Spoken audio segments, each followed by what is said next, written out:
जय हिंद दोस्तों। आज हम लोग जानेंगे वो गोलीय दर्पण का वक्रता, त्रिज्या और फोकस दूरी में संबंध। देखिए दोस्तों, इसके जानने के लिए पहले जो है आपको हम बता चुके हैं पिछले वीडियो में। फोकस दूरी क्या होता है, दर्पण क्या होता है, वक्रता त्रिज्या क्या होता है, वक्रता केंद्र क्या होता है, मुख अक्ष क्या होता है।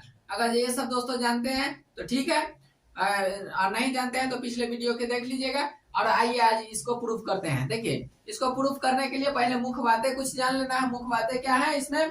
देखिए, एक अवतल दर्पण लेंगे और एक अवतल दर्पण ले लिए, यानी एम और एम डैश, और दूसरा होता है ध्रुव। ठीक है ना, तो ध्रुव यहाँ हो गया आपका पी, ध्रुव का यानी पोल, पोल के पी से दिखा दिया। मुख्य अक्ष हो गया पीसी। देखिए, मुख्य अक्ष हो गया पीसी, यहाँ से यहाँ के दूरी को क्या कहते हैं? मुख्य अक्ष। ठीक है, तो देखिए दूसरा होता है, उसके बाद होता है ना आपतित किरण। देखिए ए से एम तक के ये जो किरण जो आ रही है यहाँ दर्पण पे, तो ये आपतित किरण हो गया। उसके बाद परावर्तित किरण, एम से लेके एफ के ओर जो आ रही है, एफ से जो गुजर रही है किरण, उसे परावर्तित किरण कहते हैं। और इसी के माध्यम से ये प्रूफ हो जाएगा बहुत आसानी से।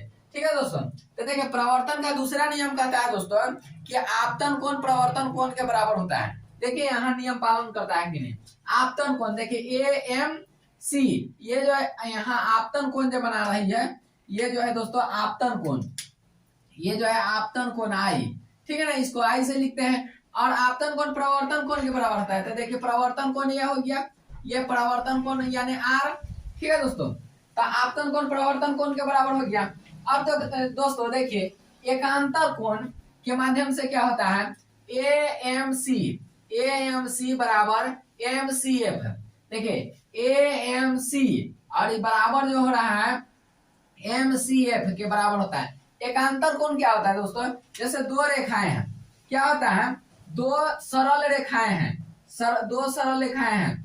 ठीक है ना, और इसको काटने वाला तिर्यक रेखा।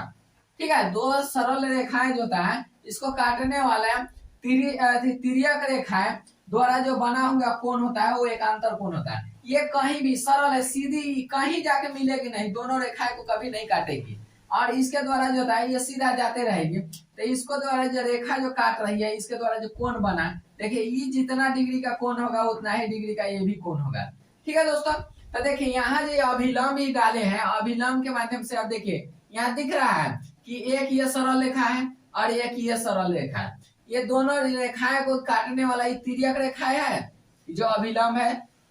तो अभिलंब जो है तिर्यक रेखा है। तो देखिए कहता है कि जितना डिग्री का कोण ये वाला होगा उतना ही डिग्री का कोण ये होगा। ठीक है दोस्तों, तो इसके माध्यम से हमारा ये प्रूफ हो गया। अब कहता है, तो देखिए इसके माध्यम से यहाँ हो गया ए एम सी, यानी ए एम सी और बराबर में हो गया कोण एम सी एफ हो गया। यहां तक समझे दोस्तों। आगे कहता है समबाहु त्रिभुज। समबाहु त्रिभुज किसको कहते हैं दोस्तों? जिसका दो भुजाएं समान हो उसको कहते हैं समबाहु। जो किसी भी त्रिभुज का दो भुजाएं समान हो उसको समबाहु त्रिभुज कहते हैं। तो देखिए यहाँ दोस्तों समबाहु त्रिभुज दिख रहा है, यहाँ से एक रेखा ये हो गया और एक ही रेखा ये हो गया। यानी अगर जे एम सी और एफ को मिलाते तो समबाहु त्रिभुज हो गया दोस्तों। तो समबाहु त्रिभुज के देखिए दोस्तों क्या कहता है? एम सी एफ समबाहु त्रिभुज हो गया। तो इसका दो भुजा समान होगा दोस्तों। तो देखिए अतः यानी एम एफ बराबर यानी एफ सी। देखिए एम एफ और बराबर एफ सी, यानी जितना लंबाई ये भुजा के है उतना ही लंबाई ये भुजा के है। ठीक है, बराबर है, तो यहाँ लिख दिए दोस्तों। अब कहता है कि जब अगर जो एम जो है एम और पी के बीच में, एम और पी के बीच में बहुत ही कम दूरी हो तो क्या होगा? उस स्थिति में एम एफ बराबर हो जाएगा पी एफ का। ठीक है ना, या एफ पी। तो देखिए यहाँ एम एफ बराबर पी एफ हो गया। यानी एक अगर देखिए यहाँ जो होता है एक गोला ले लिए हम। देखिए दोस्तों, अगर जो एक गोला ले रहे हैं, ठीक है ना, वृत्त, तो इसका जो है त्रिज्या देखिए यहाँ से काटेंगे तो जिसका दूरी होगा उतना ही यहाँ भी होगा दूरी, उतना ही यहाँ भी होगा, उतना ही यहाँ भी होगा, चाहे जितना भी रेखा ले। तो ये जो है खोखले गोला क्या होता है? ये सॉरी अवतल दर्पण क्या होता है? एक खोखले गोला का भाग होता है। तो खोखले गोला यानी ऐसा था, इसी को यहाँ से काटे थे तो एक अवतल दर्पण बन गया था। ठीक है दोस्तों, तो ये अब यहाँ तक समझ गया। तो यानी कि ये और ये दोनों बराबर है। ठीक है दोस्तों, तो यानी पी एफ बराबर एफ सी। ठीक है दोस्तों।